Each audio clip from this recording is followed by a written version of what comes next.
7 రోజులు ఏ ఏ దేవతలను పూజించాలి? ఆదివారం సూర్యుడిని వారానికి 7 రోజులు. అయితే ప్రతి రోజుకి ఓ ప్రత్యేకత ఉంది. పంచాంగం ప్రకారం ప్రతి రోజుకి ఓ దేవుడు అధిపతిగా ఉంటాడు.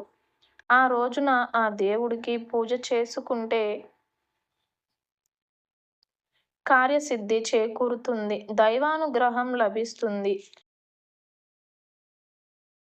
వారానికి 7 రోజులు అయితే ప్రతి రోజుకి ఓ ప్రత్యేకత ఉంది. పంచాంగం ప్రకారం ప్రతి రోజుకి ఓ దేవుడు అధిపతిగా ఉంటాడు.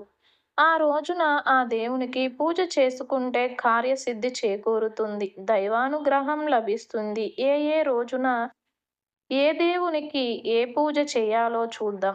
సోమవారం శివునికి విశిష్టమైన రోజు.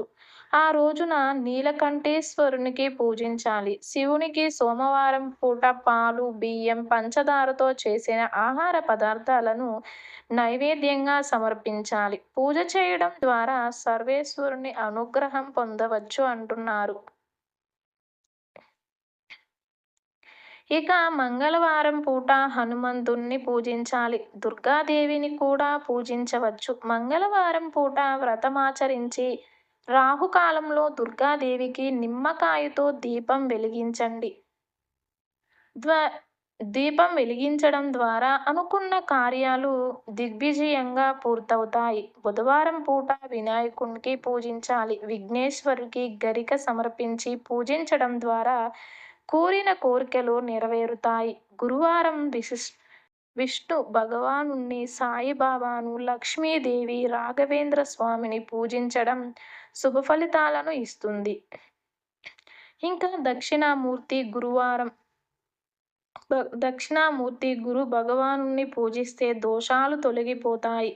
శుక్రవారం పూట దుర్గాదేవిని, రాజరాజేశ్వరిని పూజించడం ద్వారా అష్టైశ్వర్యాలు, విజయాలు చేకూరుతాయి. కార్యసిద్ధి లభిస్తుంది. ఇక శనివారం పూట శని భగవానుడికి దీపం వెలిగించాలి. ఆంజనేయుడు, కాళికాదేవిని పూజించవచ్చు. ఆదివారం పూట నవగ్రహాల్లో అగ్రజుడైన సూర్య భగవానుడికి స్మరించుకోవాలి. సూర్యదోషం ఉన్నవారు ఈ రోజున వ్రతమాచరించి సూర్యుణ్ణి ప్రార్థిస్తే దోషాలు తొలగిపోతాయని చెప్తున్నారు.